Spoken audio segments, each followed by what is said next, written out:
വർഷങ്ങൾക്ക് ഇപ്പുറം അവളോട് സംസാരിച്ചു തുടങ്ങുമ്പോൾ ഒരിക്കലും ഞാൻ ഓർത്തിരുന്നില്ല അന്ന് പറയാൻ മടിച്ച ആ കൗമാരക്കാരൻ എന്നിൽ പുനർജനിക്കുമെന്ന്. അവനന്ന് ഒരുപാട് ആലോചിച്ചു കൂട്ടുകയായിരുന്നു. ദേവി അവളെന്ന് അരികിൽ വന്നതും ദേവി ആ ഒരു വിളിയിൽ അവളുടെ കവിളുകൾ തുടുക്കുന്നത് അങ്ങനെയെല്ലാം അവൻ ഓർത്തു. ആ നോട്ടം, അതിൽ അവൾക്ക് പറയാനുള്ളതെല്ലാം ഉണ്ടായിരുന്നു. പക്ഷെ എനിക്കതിന് കഴിഞ്ഞില്ല. അതിന് കാരണം എന്താണെന്ന് അന്നു മുതൽ ഇന്നുവരെ ഞാൻ ചിന്തിക്കാറുണ്ട്. അവൾ എത്ര ആഗ്രഹിച്ചു കാണും ആ വാക്കുകൾ കേൾക്കാൻ. ഞാൻ എന്താണ് ഇങ്ങനെ? എൻ്റെ ഉള്ളിലുള്ളത് പ്രണയമല്ലേ? അപ്പോൾ ഈ വികാരം, അതിന് പേരെന്താണാവോ? ആലോചിച്ചു കൂട്ടി വീണ്ടും അവൻ ഹൃദയത്തിൻ്റെ വാതിൽ താഴിട്ട് പൂട്ടി. പതിവ് കിടക്കയിലേക്ക് മലർന്നു കിടന്നു. കണ്ണുകൾ അടച്ചുകൊണ്ട് ഉറക്കത്തെ പ്രതീക്ഷിച്ച് കിടന്നു. ഉറക്കം മാറിയെന്ന് അവനെ നോക്കി ചിരിച്ചു. ഈ നിലാവുള്ള രാത്രിയിൽ അവളുടെ ഓർമ്മകൾ കെട്ടിപ്പിടിച്ച് കിടക്കുന്ന നിന്റെ അരികിലേക്ക് വരാൻ എനിക്കിത്തിരി നീരസമാണെന്ന് പറഞ്ഞ് ഉറക്കമെവിടേക്കോ പോയി. അതെ, ഉറക്കം പോയിട്ട് ഇപ്പോൾ ദിവസങ്ങളായിരിക്കുന്നു. ആ പാവാടക്കാരിയുടെ ഓർമ്മകൾക്ക് മുമ്പിൽ മറ്റൊന്നിനും സ്ഥാനമില്ലല്ലോ. അത് അന്നും ഇന്നും അങ്ങനെ തന്നെ മഹേഷ് സ്വയം മനസ്സിൽ പറഞ്ഞു. അവളെ വീണ്ടും ഓർത്തെടുക്കാനൊരു ശ്രമം നടത്തി. രണ്ട് സൈഡിലേക്ക് മുടി പിന്നിട്ട് അവൾ നടന്നു വന്നു. കയ്യിൽ പതിവ് കുപ്പിവളകൾ. കൺമഷി കറുപ്പിന്റെ തിളക്കത്തിൽ അവളുടെ കണ്ണുകൾ എൻ്റെ കണ്ണുകളിലേക്ക് നോക്കുന്നു. അതും പ്രണയപൂർവ്വം, പ്രണയത്തിന്റെ എല്ലാ അർത്ഥത്തിലും. അല്ല, എൻ്റെ വികാരത്തെ നിയന്ത്രിക്കാൻ പറ്റാത്തത്ര ഫീലായിരുന്നു ആ നോട്ടത്തിന്. അവളിലെ പെണ്ണിന്റെ സൗന്ദര്യം എടുത്തു കാട്ടുന്ന വിരിഞ്ഞ മാറിലേക്ക് ഞാൻ അറിയാതെ നോക്കിപ്പോയി. അവൾ നാണത്തോടെ എൻ്റെ മുമ്പിൽ, ദേവി, എനിക്ക് നിന്നെ കെട്ടിപ്പിടിക്കണമെന്നുണ്ട്, ചേർത്ത് നിർത്തി ചുംബിക്കണമെന്നുണ്ട്, എനിക്ക് നിന്നെ തലോടാൻ അതിയായ ആഗ്രഹമുണ്ട്. പക്ഷേ എൻ്റെ പ്രിയപ്പെട്ടവളെയും ഉറക്കെ വിളിക്കണമെന്നുണ്ട്. പക്ഷേ എൻ്റെ കൈകൾക്ക് ശക്തിയില്ലാതെയാവുന്നു. എൻ്റെ ചിന്തകൾ എന്തെല്ലാമോ പിടിച്ചു നിർത്തുന്നു. നിന്നെ പേരെടുത്ത് വിളിക്കാൻ പോലും എൻ്റെ തൊണ്ടയിൽ നിന്ന് ശബ്ദം മാത്രം ഉണ്ടായില്ല. എത്ര നോക്കി നിന്നാൽ അവളെ മടുക്കില്ല. അത്രയ്ക്ക് സുന്ദരിയായിരുന്നു ദേവി. സംസാരിക്കാൻ മറന്നുകൊണ്ട് ഞാൻ അവളുടെ ഏറ്റവും അടുത്ത് എത്ര നേരം അങ്ങനെ നോക്കി നിന്നിട്ടുണ്ടാവും. മൗനം, അതാണല്ലോ എൻ്റെ പ്രശ്നം. ആ മൗനത്തിന് പ്രണയത്തിൻ്റെ എല്ലാ വശങ്ങളും ഉണ്ടായിരുന്നു. അതവൾക്ക് തിരിച്ചറിയാൻ കഴിയാത്തതാണോ? അല്ല, പ്രകടമാവാത്ത സ്നേഹമല്ലേ? തന്നെ ആർക്കാ വേണ്ടത്? മഹേഷ് ഓർത്തു. സ്നേഹം അത് പ്രകടിപ്പിക്കാനുള്ളതാണ് എല്ലാ അർത്ഥത്തിലും. അവളൊരു പക്ഷേ എന്നിൽ നിന്ന് ചുംബനങ്ങളോ ആലിംഗനവും പ്രതീക്ഷിച്ച് കാണില്ലേ? അതെ, അതൊക്കെ ആഗ്രഹിക്കും. പക്ഷെ അതൊന്നും എനിക്ക് കഴിഞ്ഞില്ല. അതുകൊണ്ട് എന്തായി? എൻ്റെ ജീവൻ്റെ ജീവൻ എൻ്റേതല്ലാതായി. പക്ഷേ അന്ന് അവൾ പിരിയുമ്പോൾ ആ കണ്ണുകൾ കലങ്ങിയിരുന്നു. പതിവ് ചിരിയിൽ എന്തോ മാറ്റമുണ്ടായിരുന്നു. അവളുടെ കൺമഷി പടർന്നു പോയിട്ടുണ്ടായിരുന്നു. തുടുത്ത കവളിൽ ആ ചിരി മാത്രമില്ലാതെ അവൾ നടന്നകന്നു. വീണ്ടും കാണുമെന്നോ ഒരിക്കൽ പോലും ഒന്ന് സംസാരിക്കാൻ കഴിയുമെന്നോ ഞാൻ കരുതിയിരുന്നില്ല. വീണ്ടും കണ്ടുമുട്ടുമ്പോൾ പറയാൻ മാത്രം ഞാനൊന്നും കരുതി വച്ചതുമില്ല. അല്ല, അതൊന്നും ഇനി പറഞ്ഞിട്ട് കാര്യമില്ല. അവൻ ഓർത്തു. അവൻ്റെ ചിന്തകൾ ഉണർത്തിക്കൊണ്ട് ആ ഫോൺ റിങ് ചെയ്തു. ഇതാരാണെന്ന് ആലോചിച്ചുകൊണ്ട് അവൻ ആ ഫോൺ കോൾ എടുത്തു. ഹലോ മഹേഷ്, എന്തുണ്ട് വിശേഷം? അത് പിന്നെ സുഖം, അവൻ മറുപടി പറഞ്ഞു. മഹേഷ്, എന്നെ മനസ്സിലായോ? അവൾ ചോദിച്ചു. ദേവി? ആഹാ, അപ്പം മറന്നിട്ടില്ലല്ലേ? അവൾ ചിരിച്ചുകൊണ്ട് ചോദിച്ചു. പിന്നെ എന്തുണ്ട് മഹേഷ്? പിന്നെ ഒന്നുമില്ല. അവൻ ആ പഴയ മൗനത്തിലേക്ക് വഴുതി വീഴുമെന്ന് അവൾക്ക് തോന്നി തുടങ്ങി. മഹേഷ്, എന്താ ഇത്? ആ പഴയ മൗനത്തിൽ നിന്ന് ഇപ്പോഴൊരു മാറ്റമില്ലല്ലോ. അവളുടെ ചോദ്യത്തിന് മറുപടിയൊന്നും കൊടുക്കാതെ അവളുടെ ശബ്ദം കേൾക്കാൻ അവൻ കൊതിച്ചു. മഹേഷ്, കേൾക്കുന്നില്ലേ? ദേവി ചോദിച്ചു. കേൾക്കുന്നുണ്ട്. പിന്നെന്തൊന്നും മിണ്ടാത്തേ? ഒന്നുമില്ല, അവൻ മറുപടി പറഞ്ഞു. എന്നാ ശരി, ഞാൻ ശല്യാവുന്നില്ല, അവൾ പറഞ്ഞുകൊണ്ട് ഫോൺ കട്ട് ചെയ്തു. ആ ഫോൺ തലക്കരിയിലേക്ക് വെച്ചുകൊണ്ട് അവൻ ചിന്തിച്ചു. എനിക്കിപ്പോഴും അവളോട് സംസാരിക്കാൻ കഴിയുന്നില്ല. അല്ലെങ്കിൽ തന്നെ ഇനിയിപ്പോൾ എന്ത് സംസാരിക്കാനാണ്? അവളിപ്പോൾ പഴയ ദേവിയല്ല, മറ്റൊരുവൻ്റെ ഭാര്യയാണ്. അപ്പോൾ അവളോട് സംസാരിക്കുന്നത് പാപമാണ്. പക്ഷേ അവളെന്ന് ആരുടെയും ഭാര്യയല്ലായിരുന്നു. അപ്പോഴും ഞാൻ അവളോടൊന്നും സംസാരിച്ചില്ല. അവനത് വീണ്ടും ഓർത്തു. ആ മഴ ശരീരമാകെ നനഞ്ഞ് അവളിവിടേക്ക് ഓടിക്കയറിയത്. സത്യത്തിൽ അവൾ ഓടിക്കയറിയതിൻ്റെ ഹൃദയത്തിലേക്കായിരുന്നു. പക്ഷെ അതൊന്നും ഞാൻ ആരോടും പറഞ്ഞില്ല. നനഞ്ഞ വസ്ത്രങ്ങൾക്കിടയിലൂടെ അവളുടെ ഹൃദയം കാണാൻ എനിക്ക് കഴിഞ്ഞുവെങ്കിലും അങ്ങനെ ഒരു ഹൃദയം തുറന്നു തന്നിട്ടും ഞാനാണ് ആ ഹൃദയം കവരാൻ മടിച്ച് നിന്നത്. പൂർണ്ണ മനസ്സോടെ അവൾ നൽകിയ ചുംബനം ഏറ്റുവാങ്ങി ഒന്നും മിണ്ടാതെ ആ ചുംബനത്തെ തലോടി നിന്നു പോയത് അവൻ ഓർത്ത് ചിരിച്ചു. അത് അവൾ നൽകിയത് ഹൃദയത്തിൽ നിന്ന് തന്നെയാണെന്ന് അവന് ബോധ്യമുണ്ടായിരുന്നു. മുറപ്പെണ്ണിന്റെ പ്രയത്നം കണ്ടില്ലെന്നടിച്ചത് എന്തിനാണെന്ന് അവൻ ഇപ്പോഴും അറിയില്ല. ദേവി, അവൾക്ക് എന്നോട് അഗാധമായ പ്രണയമായിരുന്നു. അതുകൊണ്ട് തന്നെയല്ലേ വിവാഹം കഴിഞ്ഞ് പോയിട്ടും അവൾ ആ പതിവ് കത്തുകൾ എനിക്ക് എഴുതുന്നു. എന്തിനെന്നെ വേണ്ടാന്ന് വെച്ചു. അതായിരുന്നു അവളുടെ ചോദ്യം. അതിനിന്നും എനിക്ക് ഉത്തരമില്ല പെണ്ണേ. പക്ഷേ ഒന്ന് മാത്രം അറിയാം, നിന്നോളം ഞാൻ ഇന്നും ഒന്നിനെയും സ്നേഹിച്ചിട്ടില്ല. അതുകൊണ്ട് തന്നെയാണ് ഈ ഹൃദയം ഇപ്പോഴും ശൂന്യമായി കിടക്കുന്നതും. ആരും പടികടന്നു വരില്ലെന്നും ഈ വാതിൽ മുട്ടി വിളിക്കില്ലെന്ന് അറിഞ്ഞുകൊണ്ട് ഞാൻ വെറുതെ നനച്ചിരിക്കും. അതൊരു സുഖമുള്ള നോവാണ്. ഹൃദയം ആ നോവിനിടക്ക് കുത്തി നോവിക്കുന്നതും പതിവാണ്. ഓർമ്മകൾ കൊണ്ട് നീ എന്നെ ഇടക്ക് നോവിച്ച് പോവാറില്ലേ ദേവി? അല്ല, ദേവി എന്തിനാ ഇപ്പോൾ വിളിച്ച്? അവളുടെ ശബ്ദത്തിന് ഇന്നൊരു മാറ്റവുമില്ല. ഇതുവരെ അവൾ എന്നെ ഫോൺ വിളിച്ചിട്ടുമില്ല. മഹേഷ് ഓരോന്നാലോചിച്ച് കിടന്നു. രാത്രിയുടെ നിശബ്ദത അവനിലേക്ക് പല ചിന്തകളും കൊണ്ടുവന്നു. മഹേഷ് അവനിൽ ആ പച്ചയായ മനുഷ്യനെ പുച്ഛിച്ചു. പണമില്ലെങ്കിൽ പെണ്ണില്ലെന്ന അമ്മാവന്റെ വാക്കുകൾ അവന്റെ കാതുകളിൽ വീണ്ടും വീണ്ടും വന്ന് പതിച്ചു. അങ്ങനെ അവനിലെ ദേവി ദൂരേക്ക് അകന്നുപോയി. ഉറക്കമുണർന്നു മഹേഷ് ആദ്യമായി ഫോൺ തന്നെയാണ് എടുത്തത്. കുറേയേറെ മെസ്സേജുകൾ അവനത് തുറന്നു നോക്കി. ഇതാരാ? അവൻ ആ നമ്പരൊന്ന് നോക്കി. അല്ല, ഇത് ദേവിയുടെ നമ്പരായിരിക്കുമോ? മെസ്സേജുകൾ ഓരോന്നായി മഹേഷ് വായിച്ചു. മഹേഷ്, ഞാൻ ദേവിയാണ്. എനിക്ക് ഈ ലോകത്ത് യാത്ര പറയാൻ നീയല്ലാതെ മറ്റാരുമില്ല. അതുകൊണ്ടാണ് ഞാൻ അവസാനമായിട്ട് മഹേഷിനെ വിളിച്ചത്. ഇനി പറയാനൊന്നുമില്ല, എല്ലാം ഇവിടെ അവസാനിക്കുക. അടുത്ത ജന്മം ഉണ്ടാവുമെന്ന് എനിക്കറിയില്ല. പക്ഷേ അങ്ങനെ ഒരു ജന്മം നിന്നെ ആഗ്രഹിക്കുന്നു. അന്ന് ഞാൻ നിന്നെ അന്വേഷിച്ച് വന്നോട്ടെ. പ്രണയിച്ച് നമുക്ക് മുഖത്തോട് മുഖം നോക്കിയിരിക്കാൻ. ഒരുപാട് കഥകൾ പറഞ്ഞ് എൻ്റെ പ്രണയം ഞാൻ നിനക്ക് നൽകാൻ. നിന്നിലെ പ്രണയത്തെ ആവോളം നുകരാൻ, നിന്നിലേക്ക് അരിഞ്ഞ് ചേരാൻ. മഹേഷ് പ്ലീസ്, അരുതെന്ന് പറയരുത്. ആ ജന്മം മുഴുവൻ ഞാൻ നിന്നെ പ്രണയിച്ച് ജീവിക്കും. അതിനെനിക്ക് നീ ഒരു അവസരം തരുമോ? ഈ ജന്മം എനിക്ക് നിന്നെ നഷ്ടമായി. ഞാൻ ഒരുപാട് നിന്നെ മിസ് ചെയ്യുന്നു. ഇല്ല, ഇനിയൊന്നുമില്ല എനിക്ക് പറയാൻ. ദേവി, അവൾക്കിതെന്താ പറ്റിയത്? അവൻ്റെ തലയിലേക്ക് അവളുടെ ഓർമ്മകൾ ഇരച്ചു കയറി. മഹേഷാകെ സമ്മർദ്ദത്തിലായി. അവൾക്കിതെന്താ പറ്റിയത്?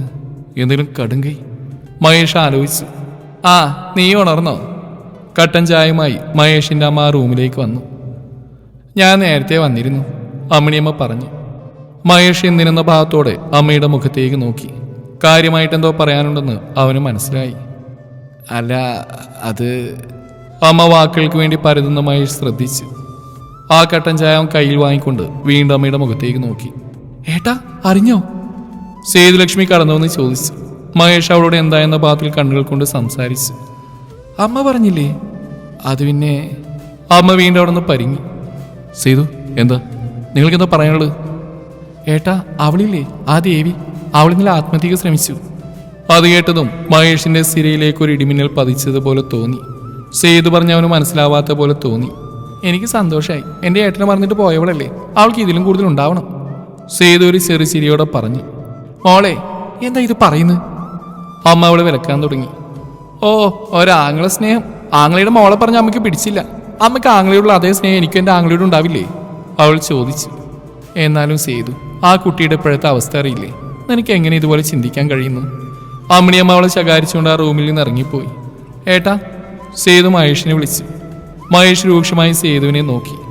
അത് കണ്ടപ്പോൾ അവൾക്ക് മനസ്സിലായി, ഇനി കേൾക്കാൻ പോകുന്ന നല്ല ശകാരമാവുമെന്ന്. അവൾ അവിടുന്ന് പെട്ടെന്ന് ഇറങ്ങിപ്പോയി. അല്ല, അവൾക്കിതെന്താ പറ്റിയത്? ദേവി, അവളപ്പോ... അല്പനേരം മഹേഷിനൊന്നും ഉൾക്കൊള്ളാൻ പറ്റിയില്ല. അടുക്കളയിലേക്ക് പോയി അമ്മിണിയമ്മയോട് യാത്ര പറഞ്ഞ് മഹേഷ് ഇറങ്ങി. മോനെ, നീ ഹോസ്പിറ്റലിലേക്കാണോ? അവർ പുറകിൽ നിന്ന് വിളിച്ച് ചോദിച്ചു. അവൻ ബൈക്കിൽ കയറി കൊണ്ട് തലയാട്ടി. ദേവി മോളെ, അവരത്രയും ചോദിച്ച് നിർത്തി. മഹേഷ് ഒന്ന് മൂളി. എന്നിട്ട് ബൈക്ക് സ്റ്റാർട്ട് ചെയ്തു പോയി. ആ യാത്രയിൽ മുഴുവൻ മഹേഷ് പശ്ചാത്തപിച്ചു. അവളോട് എന്തെങ്കിലും സംസാരിച്ചിരുന്നുവെങ്കിൽ അവൾ ആത്മഹത്യ ചെയ്യാൻ തയ്യാറാവില്ലായിരുന്നു എന്ന് ഓർത്തു. സ്വയം ഇല്ലാതാവുമ്പോഴും അവൾ എന്നെയാണ് ഓർത്തത്. അപ്പോഴും അവൾക്ക് യാത്ര പറയാൻ ഞാൻ മാത്രമേ ഉള്ളൂ എന്ന്. അവൻ്റെ കണ്ണുകൾ നിറഞ്ഞു തുടങ്ങിയിരുന്നു. അതെ, അവളുടെ ഇഷ്ടം ഞാൻ മനഃപൂർവ്വം കണ്ടില്ലെന്ന് നടിച്ചു. എന്നിട്ടിപ്പോൾ എന്തായി? 4 വർഷം അവൾ ആ ജീവിതം ഉരുകി തീർക്കുകയായിരുന്നു എന്ന് കേട്ടിട്ടുണ്ട്. അവളൊരു പക്ഷേ എന്നെ ശപിച്ച് കാണും, എൻ്റെ കൂടെ ജീവിക്കാൻ സ്വപ്നം കണ്ടവൾ. പക്ഷേ എന്നിലാണിന് എനിക്ക് തന്നെ വിശ്വാസമില്ലാതെ ഞാൻ അവൾ എങ്ങനെ കൂടെ കൂട്ടും? അതൊക്കെ ഞാൻ ആരോട് തുറന്നു പറയും? മഹേഷിൻ്റെ കണ്ണുകൾ മുത്തുകൾ പൊഴിഞ്ഞു വീഴും പോലെ നിറഞ്ഞു തുളുമ്പി. അവൻ്റെ കാഴ്ച മങ്ങി തുടങ്ങി. അവൻ്റെ ചിന്തകളിൽ മുഴുവൻ അവൾ മാത്രമായി. സർവ്വനിയന്ത്രണവും പോയിരുന്നു. ചുറ്റിനുമുള്ളതെല്ലാം മഹേഷ് ശ്രദ്ധിക്കാൻ മറന്നുപോയി. എതിരെ വരുന്ന ആ കാറ് മഹേഷ് ശ്രദ്ധിച്ചില്ല. ഒരു വലിയ ശബ്ദത്തോടെ റോഡിന്റെ മറുസൈഡിലേക്ക് മഹേഷ് തെറിച്ചു വീണു. ആരെല്ലാമോ കൂടി അവനെ ഹോസ്പിറ്റലിൽ എത്തിച്ച് ചോരയിൽ കുളിച്ചെടുക്കുന്ന മഹേഷിനെ ICUയിലേക്ക് മാറ്റി. 3-4 ദിവസങ്ങൾ കഴിഞ്ഞ് കണ്ണുകൾ തുറക്കുമ്പോൾ അവനൊന്നും ഓർമ്മയില്ലാത്ത അവസ്ഥയായിരുന്നു. വേദനകളുടെ നടുവിൽ അവൻ മങ്ങിയ കാഴ്ചകൾ കാണാൻ ശ്രമിച്ചു. കണ്ണുകൾക്ക് വ്യക്തമാവാത്ത എന്തോ അവൻ അലട്ടി. മഹേഷ്, ഇപ്പൊ എങ്ങനെയുണ്ട്? കൈകൾ പിടിച്ചുകൊണ്ട് ഡോക്ടർ ചോദിച്ചു. വ്യക്തമല്ലാത്ത ആ രൂപത്തിന്റെ ശബ്ദം ചെവിയിലേക്ക് ശക്തമായി വന്ന് പതിച്ചു.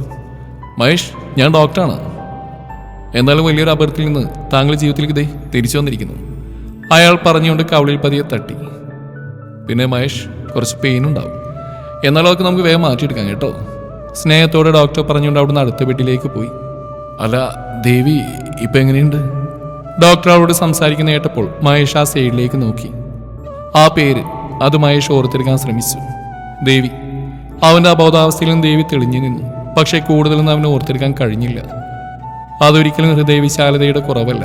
ഓർമ്മകളെ കീറി മുറിക്കുന്ന വേദനകളും ആ വേദനകൾ ഉറക്കുന്ന മരുന്നുകളും ഒരേപോലെ പ്രവർത്തിക്കുമ്പോൾ അങ്ങനെയല്ലേ സംഭവിക്കൂ. മഹേഷ് അവിടെ വാക്കുകൾ ശ്രദ്ധാപൂർവം കേൾക്കാൻ ശ്രമിച്ചു. ഡോക്ടർ പ്ലീസ്, എന്നെ കൊന്നു തരൂ.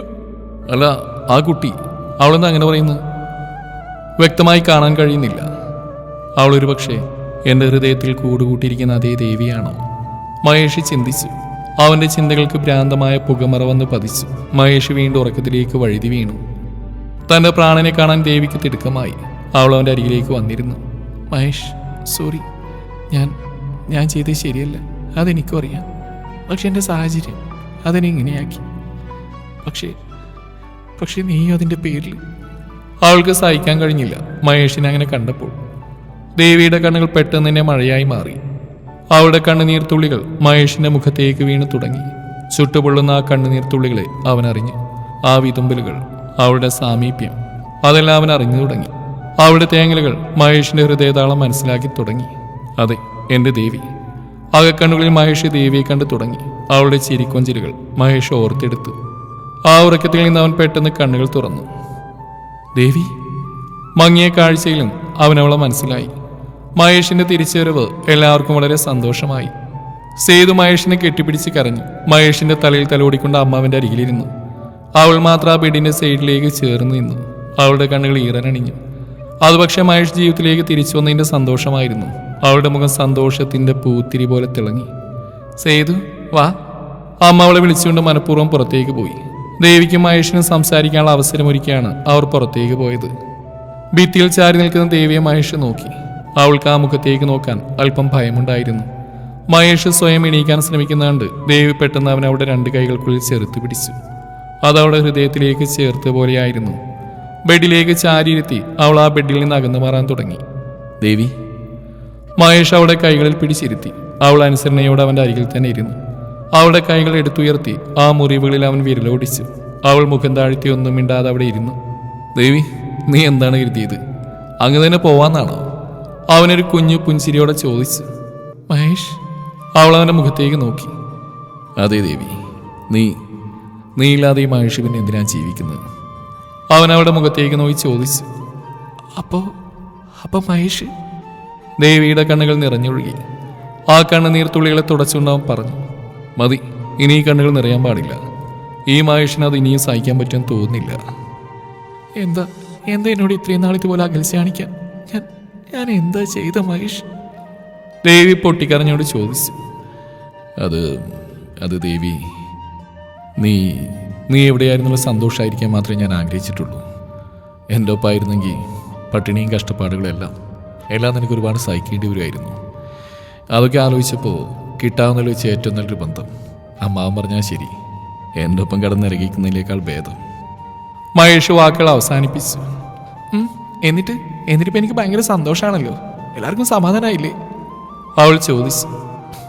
അച്ഛൻ്റെ നിർബന്ധം, മഹേഷിൻ്റെ ഒഴിവാക്കലുകൾ, ഞാൻ എന്താ ചെയ്യേണ്ടത്? ശരിക്കും അന്നേ തീരുമാനിച്ചിരുന്നു എല്ലാം അവസാനിപ്പിക്കാൻ. അപ്പോഴും എല്ലാവർക്കും വേണ്ടി ഞാൻ നിന്നുകൊടുത്തു. എല്ലാം സഹിക്കാൻ ഞാൻ തയ്യാറായിരുന്നു.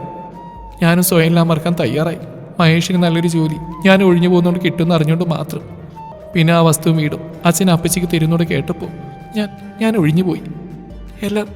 എല്ലാം മഹേഷ് സന്തോഷമായിരിക്കാൻ മാത്രമായിരുന്നു. കല്യാണം ഗംഭീരമായിട്ട് നടന്നു. ആ വീട്ടിലേക്ക് ചെല്ലുമ്പോൾ നൊമ്പരത്തോടെയാണെങ്കിലും ഞാനൊരു ജീവിതം സ്വപ്നം കണ്ടു. മണിയറയിൽ സ്വപ്നം കണ്ടിരുന്ന ഞാൻ പതിയെ മനസ്സിലാക്കി. അയാൾക്ക് വേണ്ടത് പേരിനൊരു ഭാര്യ, അതാണ് ഞാൻ. പിന്നെ ആവശ്യത്തിന് കാശ്. എന്നെ താലിയാർത്തി അതും അയാൾ സ്വന്തമാക്കി. ആ ബെഡ്റൂമിൽ എനിക്ക് കിടക്കാനൊരു സ്ഥലം കാണിച്ചതെന്ന് അവരായിരുന്നു. അവിടെ രാജീവേൻ്റെ അമ്മയ്ക്ക് സംസാരിക്കാൻ പോലും അവകാശമില്ലായിരുന്നു. സർവ്വതും നിയന്ത്രിക്കാൻ രാജീവേൻ്റെ സഹോദരൻ്റെ ഭാര്യ സുചിത്ര ഉണ്ടായിരുന്നു. അവൾ പറയുന്നായിരുന്നു രാജീവേട്ടൻ്റെ ലോകം. ഞാൻ അവിടെ ഉണ്ടെന്ന് പോലും അയാൾക്ക് അറിയില്ലെന്ന് പോലും എനിക്ക് തോന്നിയിട്ടുണ്ട്. ആദ്യം ഞാൻ അമ്മയോട് എല്ലാം തുറന്നു പറഞ്ഞു. അപ്പോഴും അമ്മയോടൊന്നും തുറന്നു പറഞ്ഞിരുന്നില്ല. അവരുടെ കണ്ണുകൾ നിറഞ്ഞു വരുന്നത് ഞാനിടയ്ക്ക് ശ്രദ്ധിച്ചിട്ടുണ്ട്. എന്നെ ഒഴിവാക്കുന്നതിൻ്റെ കാര്യമൊക്കെ ഞാൻ അയാളോട് തന്നെ ചോദിച്ചു.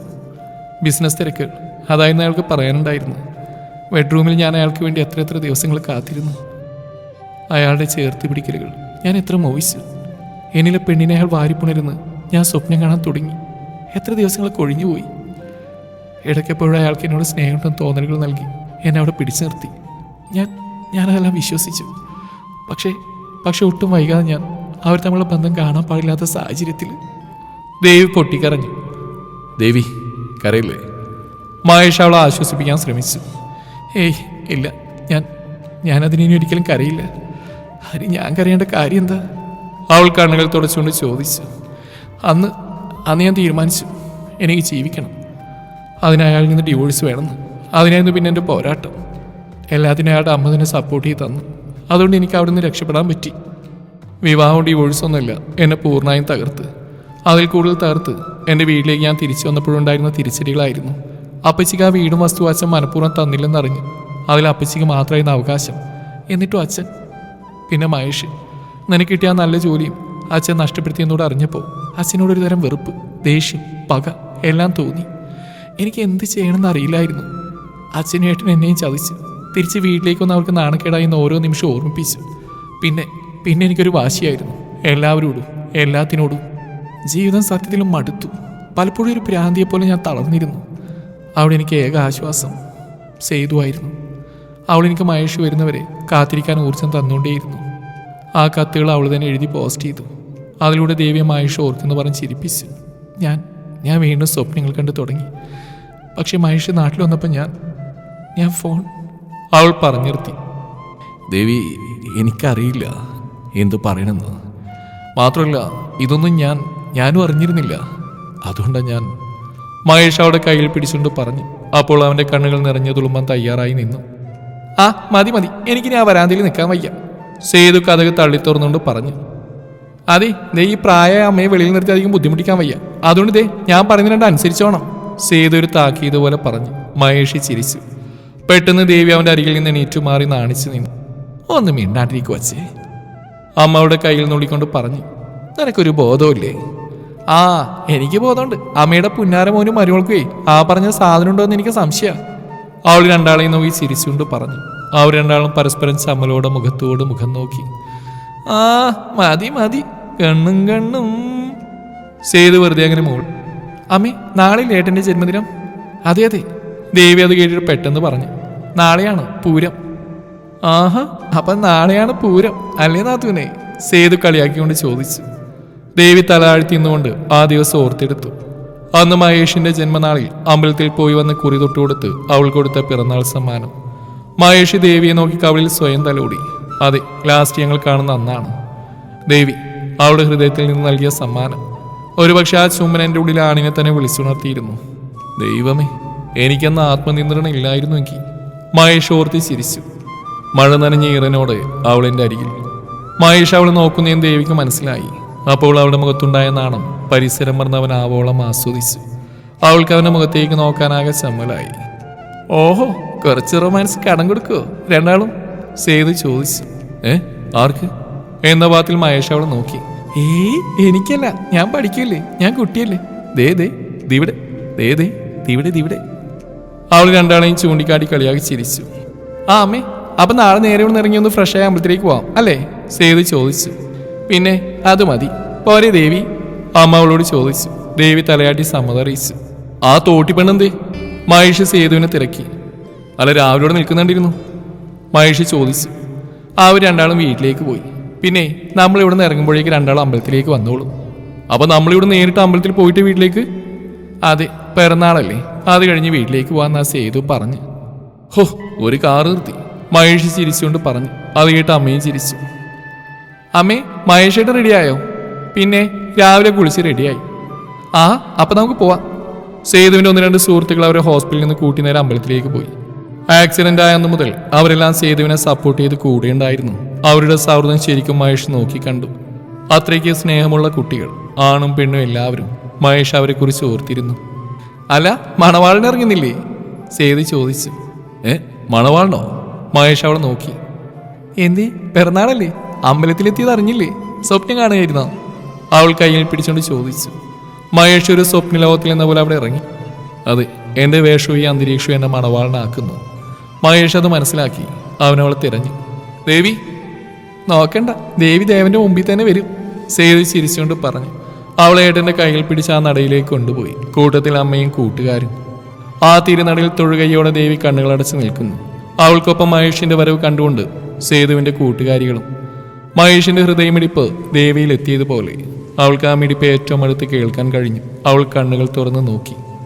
സന്തോഷം കൊണ്ടാവും ചിരിക്കുമ്പോഴും കണ്ണുകൾ ഈറനണിഞ്ഞു. പൂജിച്ച് കിട്ടിയ ആ താലി മഹേഷിന്റെ നേരെ സേതു നീട്ടി.